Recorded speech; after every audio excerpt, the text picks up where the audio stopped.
everyone. This is update for January 1, 2024, day 677 of the war, end of the date update. I would like to do actually a review of what happened in 2023. Actually, I'm going to touch on 2022 because it's all interconnected and closely related situation. And then I want to discuss a little bit what's most likely to happen, or basically scenarios for 2024 for Ukraine, obviously for Russia too. So first, let me just recap what happened in 2023. So 2023 was basically as open up with Russian success in January. Let me actually go there. North of Soledar, where actually Wagner mercenaries managed to break through from Yakovlivka to the north, to the west, and then turned and actually collapsed Ukrainian defenses in Soledar and effectively captured Soledar in extremely efficient and effective way. So it was very clear military success, and it was example of basically of how things should be done relative to relative especially to Ukraine, to Russian typical Russian military and Ukrainian military command. So it was success. Eventually, let me go back there. Russian Wagner mercenaries, to be more correct, they were attacking in the same area. That loss of Soledar essentially guaranteed eventual loss of Bakhmut, which was captured by Wagner mercenaries in May of 2023. Beside that, there was not much activity on other section of the front line, meaningful ones. Till then. Then on June 4th, Ukrainian command started its so-called offensive, and it was a complete and disastrous mistake in the first place. As I mentioned before, the reason is that Ukrainian army is not ready, not prepared to conduct a true offensive at all levels. It's a pervasive problem, starting from the soldier going all the way back to the general. There is no proper training, there is no proper organization, there is no proper coordination, there is no proper, I would say, brain power at the Ukrainian military top. So this so-called offensive bogged down pretty much right away through a lot of pain. It lasted for about another month. There were some minimal successes that were paid dearly for with the lives of Ukrainian soldiers, and essentially it bogged down early July. So that mistake was very well used by the Russian command, which essentially destroyed or damaged significantly reserves that were amassed by Ukrainian side, by Ukrainian command. The importance though of this factually defeat is that Ukrainian side had lost one of the better units, one of the most motivated soldiers. Not all, obviously, but there was a significant dent. It was loss of the resource that's not replaceable for Ukraine. And I'm not talking equipment-wise. Ukrainian army lost some equipment. It's not as big as Russian propaganda channels are trying to present it. It's actually fairly modest. The most important was loss of extremely motivated soldiers, and also deflation of morale and motivation among the remaining soldiers after seeing losses and, more importantly, um, futility of those actions that lead to nowhere, that were clear to, that they will, from the get-go, it was very clear that they will lead to nowhere. So that really undermined sort of belief, incapability of Ukrainian military command and just general Ukraine as a system. So it's basically created huge self-doubt that we are capable of something. Again, Russian command cleverly used that situation to their advantage. They inflicted heavy losses on Ukrainian side, and by that I mean, as I said before, it's heavy losses in terms of motivated soldiers, in terms of morale. That's the most important, actually, takeaway from that battle. It was very clear by the end of summer that's it. Ukrainian political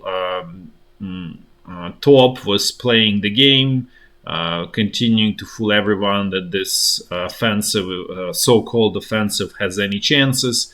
It was very clear, pretty much in the week one, that there won't be anything in June. Nevertheless, they played the game. Eventually, that sort of game was up. It was very clear that things are not going, and so that was the start of September. At that point, it was,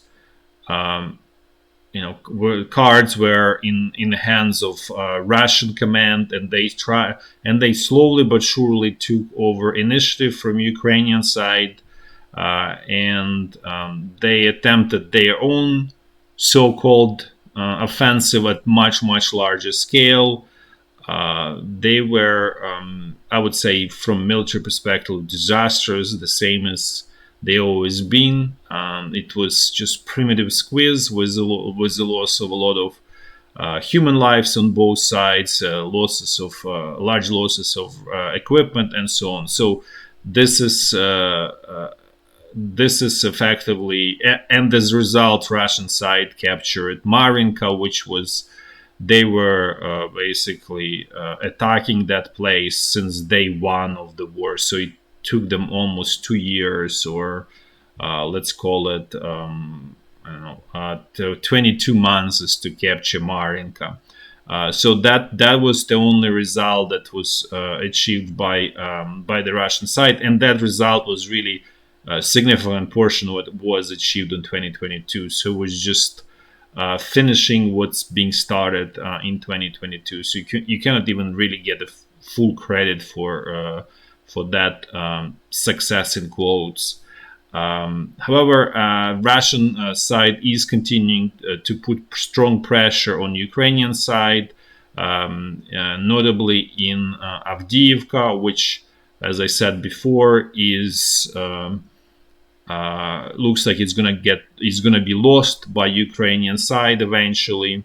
This is sort of situation similar to Soledar, where if you have Soledar, you effectively eventually will capture Bakhmut. So this peninsula that's being created by Russian attacks, it virtually guarantees that Avdiivka will be eventually lost, because, as I said before, Ukrainian troops are not capable of counterattacks, organized counterattacks, not pressure, like similar to what Russian side is doing, just primitive squeeze and pressure. Ukrainian troops do that in response, and that usually ends up in in losses and no results. The only I would say bright spot for Ukrainian side is that Ukrainian troops established bridgehead on the eastern side of Dnipro River near Krinky, near Novokakhovka. That is opportunity for the future. However, at this time, it's very clear that Ukrainian forces don't have ability to exploit that that opportunity. So it's again becoming extremely questionable. In terms of during 2023, uh, uh, Russia exhausted its pile or its supplies of ammunition, specifically artillery shells. So eventually they had to resort. First of all, they reduced significantly use of artillery shells, so they could not do anything what they were doing in 2022.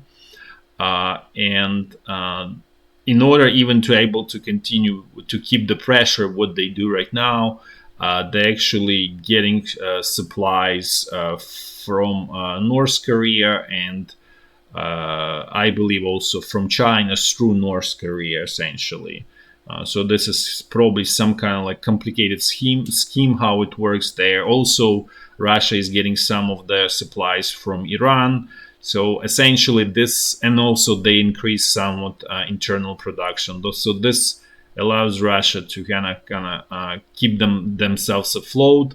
They cannot do what they did in 2022, and they most likely they will not be able to do that anymore, because that really requires huge increase in artillery shells production, which is not what is happening in Russia. There are increases, but this is the magnitude is really huge and tremendous in order to support the expenditure of artillery shells of 2022.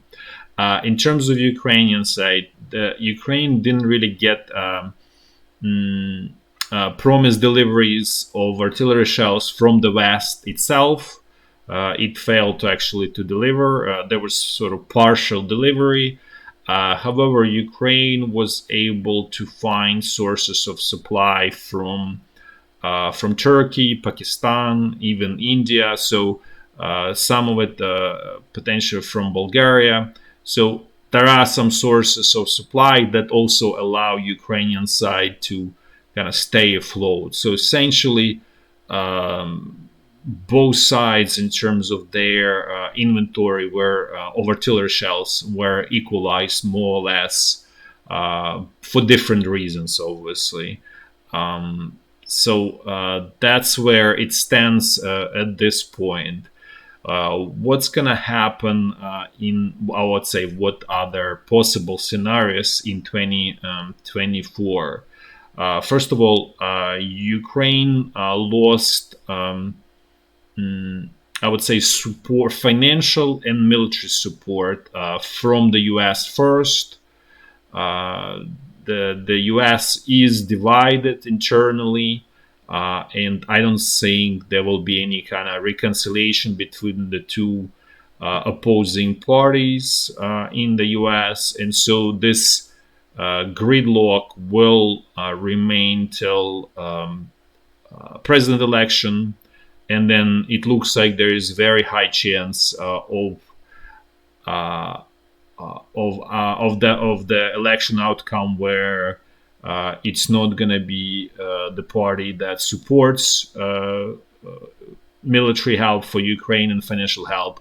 So that really may mean that this support is gone for good, or at least I would say that's the base scenario that probably Ukraine should rely upon. This in turn is causing domino effect in Europe, where effectively the way, I would say continental Europe, I want to clarify it, where countries like Germany, they basically saying, okay, US is not supporting, then we're not going to be supporting either. So it's essentially, if we don't have US, then we also are out of this. So the only, I would say, remaining strong supporter of Ukraine remains, out of relatively large countries, is UK, which is helpful, but UK does not have strong military armament industry, but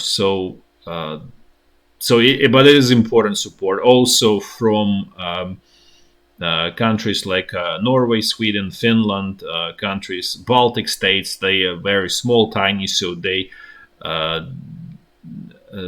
so you cannot really you know rely on them. Also, I would say Czech Republic. So there are some I would say loyal supporters of Ukraine that remain in the West. However, the main chunk of support is essentially gone. Also forgot to mention another source of the supply of shells for Ukraine is South Korea. In some way, it's interesting how it's actually North Korea supplying Russia, South Korea supplying Ukraine. So what this means is that Ukraine has some financial ability to continue the war, to continue financing militaries, buying all of these artillery shells on the market, and I think Ukraine will resort to doing that much more aggressively than it's been doing before, because the sort of free supply from continental Europe and most importantly US has been is gone or not going to materialize. And artillery shells don't cost that significant amount of money. So basically, Ukraine should be able to continue supplying ammunition for itself by buying on the open market. The bigger question is really artillery pieces themselves, and more importantly, the barrels or the bores of the barrels, which they getting used up pretty quickly, and so they require replacement. So that's going to be much bigger question. Remains to be seen how it's going to get resolved. But I do believe that there are solutions, and that should not be critical problem. So going back to all of this, Ukraine should be able to continue defensive operations, even without support from the US or from Germany. For some time. I'm not saying it's going to last long, but for some time that should be possible. Russian side is obviously preparing probably for some major so-called offensive, probably sometime in spring or summer. We'll see what happens there. I would say, given how it's being done, it just probably going to be another sort of round of primitive squeezes and mindless attacks.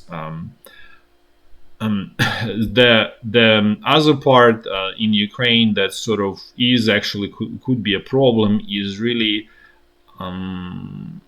supporting population, civil population that's was effectively living off the financial help from the West. And Ukraine does not have enough to support both military and the population at the same time. So that may turn into some social problem down the road. How quickly remains to be seen. I don't think that's going to be sort of main source of the problem for Ukraine in 2024. I would say where it's gonna be a problem, and which I usually call like 1917 moment, is loss of faith in ability to defend itself by Ukrainian population, which may lead to realization that there is a need in change of leadership, which is the worst thing you can do in this situation. But this may become inevitable for Ukraine. So this is the biggest danger. And as I said, the situation already tense because Ukraine had lost a lot of motivated soldiers and skilled and people who really devoted to defending Ukraine. And the new replacement is simply not willing to fight. They are simply not motivated. They could be motivated if things are to be changed inside of Ukraine, where people really understand what they're fighting for, where they feel like they are actually stakeholders in their own country and not disempowered like the way they are right now. So that could be potentially changed, but the way it is right now, the mindless approach that's being done by Ukrainian political top will lead to some kind of, I would say, it's not even social unrest. It's more of, as I said, 1917 moment, which is much more it's more looking closer to revolution rather than anything else. This may this situation may become even sort of more combustive because in March, Ukrainian president effectively loses its legitimacy, and the Ukrainian parliament already lost its legitimacy in October of 2023. So essentially, at this point, the only thing that keeps these people in power is remaining trust of Ukrainian people, and it can be it can go away at any moment as a result of the sort of unsuccessful actions on the front line.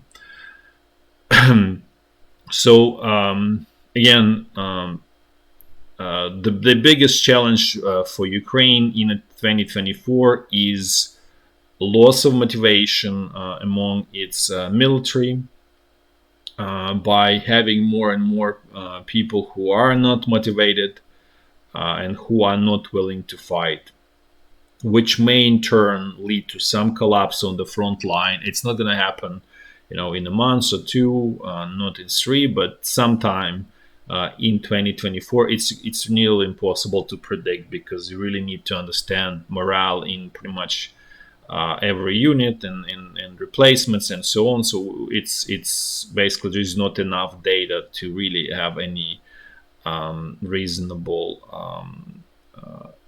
let's say projections in this respect. But this is where it's really heading, and that collapse may lead to that 1917 moment. So Russian side is obviously cognizant of all of that. They're waging war of attrition, which they started basically shortly after failure in March of 2022, sometime in April of 2022, and they continue waging it. At this point, Russian political military top, basically Russian society, is seeing that there's not much left. They just need to continue this effort, and eventually Ukraine will fail. And the goal is to capture entire Ukraine, not the way it's presented in the West, where there's some kind of, I would say, delusional thinking or desire to fool themselves by saying that this is somehow can be compromised here. There won't be any compromise. Russia will get all of the Ukraine, and then sort of then we'll see what happens next, I guess. But this is the plan for Russia, is to basically continue pressure on Ukraine to precipitate this 1917 moment, which Russian side believes will lead to complete collapse and opportunity to capture all of the Ukraine without suffering significant losses. So basically, it's effectively what's being done right now is prepayment for the future. So then down the road, once things started to collapse, there won't be much resistance, and Russian troops will be able to accomplish what they attempted to do in February and March of 2022, and where they failed. So this is basically where this goes. And I actually would like to mention something which I mentioned before, that Wagner mercenaries, they are remaining in Belarus. In one of the base camps is in Brest region, and I think now I start to understand the logic why they are there. So basically, Russian commands believes that once this collapse starts in Ukraine, that at that point, let's say 10,000 or 15,000 troops will be needed to and will be able to basically move the way I show here to prevent potential movement of Polish troops into Ukraine to kind of create some kind of border between Poland and sort of call it Russia at that time, and also to basically capture retreating, I would say, officials and all sort of important figures in Ukrainian political and military top, essentially. So basically, this is kind of like a large scale, command operation. That's what they probably are there, and then they remain there and waiting for the right time. This is not sort of guaranteed, but this is, I would say, contingency plan probably by Russian command, and that now makes a lot of sense because there is chaos, as I said. There is not much willingness to to resist the Russian troops. Then this 10 to 15,000 troops are able to accomplish what I've shown on the map. I also would like to mention to kind of compare and actually kind of show you one more time, highlight one more time. So what happened in 2022? Kind of go back to the very beginning. Russia started with this police operation where they felt that there's just a small number of troops, or relatively small number of troops, less than 200,000, will be able to capture Ukraine. They miscalculated because Ukrainian people, Ukrainian citizens, they did not want that, and they were putting up resistance against Russian forces, and that's really what saved Ukraine, not Ukrainian political top, not Ukrainian military top. So in a way, it was a miracle from that perspective, because this is the Ukrainian population who decided to vote with resistance against Russian invasion. That all eventually changed as Ukrainian population was able to see this rampant corruption, incompetence, and so on. So all of that sort of goodwill and desire to fight is slowly diminishing, and I would say at this point at the minimal level since the beginning of the war. The Russian side has made several mistakes where they were basically not replenishing their own troops and trying to hold the front line. So this led to collapse of the Russian front line first around this, I would say, Izum, in this Izum area between Kharkiv and Izum, and so Ukrainian forces were able to liberate that territory. And again, what I said before, this was not result of actions of Ukrainian military. I mean, it was in terms of chewing up, grinding down Russian troops, and Russian troops were not getting replacements. So eventually they collapsed while the Ukrainian troops were getting replacement. But it was not due to the skill of Ukrainian troops in terms of being able to conduct offensive operation. It was sort of mistake of the Russian command that sort of gave victory to Ukrainian side. And similar thing happened later in November of 2022 on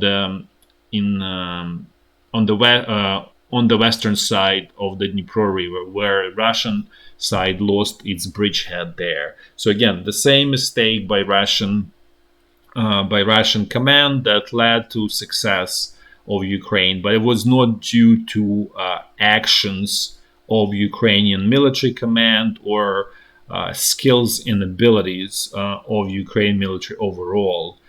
It was due to heroism, heroic actions by Ukrainian soldiers, but eventually you cannot sustain, you cannot live off heroic actions all the time. You need to switch to skills and knowledge and competence, and that's where it all failed for Ukraine, never materialized, and that's why then Ukrainian so-called summer offensive failed miserably, is because there was never skill in the first place, and that attempt to launch to master that offensive showed there is no that skill, and that's why it's failed. But it was sort of visible and all predictable already in 2022 that this is going to be a failure. Again, Russian side learned from the mistake. They now resupplying their troops properly. There is enough density. There is sort of resupply. Everything is sort of working. Okay, it's never going to work great on the Russian side, but it's good enough. Let's put it this way to continue the war. Then, in terms of Russian side, there is no indication that the Russian side also learn how to do proper offensive either. So it's more or less the same skill level at this point. In addition, I also want to add that what stopped Ukrainian offensive in the Zaporizhya region is completely misunderstood, because usually it's just it's called Surovikin line basically, and so on. That and all of those dragon teeth and all of that, that's not really what stopped Ukrainian offensive. It's actually mistakes of Ukrainian military command and unpreparedness of Ukrainian military what derailed that offensive, and it's effectively it's sort of mirror of what happened in 2022 with failures of Russian side. The Ukrainian successes were result of failures of Russian side. So the same is this success of Russian side is a result of failure of Ukrainian side. It's not because some super skills and something on the Russian side. It's just complete failure, complete unpreparedness of Ukrainian side, and that's really outcome, because that those dragon teeth, those minefields, it's all, I would say, solvable. Yes, it would require losses. It's not possible to breach through those defensive positions without noticeable losses, but it's possible and it's doable. Let's put it this way. So hopefully this explains what happened in 2022, 2023, and where it's all most likely heading in 2024. There's obviously chances that there are some sort of new resources, new forces sort of show up on this whole balance of power. But if there is nothing new, this is probably where it's going to be slowly but surely progressing. In terms of Ukraine's ability to, I would say, to win in terms of, by winning, I mean keeping its territorial integrity, it is still doable. It's becoming extremely difficult. But this is, I wouldn't say this is lost hope, but not with the current political structure, with current political leadership, and not with the current military leadership. That those two sort of forces virtually guarantee eventual defeat of Ukraine. Having discussed this, I'm just gonna quickly walk through the front line, just to kind of keep the chronicle going. So the situation along the state border remains more or less the same, without significant changes there. Now let's jump to North Lugansk front line. Things here are also more or less the same. Russian pressure northeast of Kupiansk, again not shown here, but that pressure continues. So far, no major successes for the Russian side there.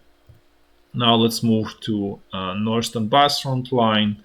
Northern sector is quiet, as it usually is. The southern, it's becoming a little bit more active. Russian pressure in the same places, but no major successes there. Now let's move to the central Donbass front line.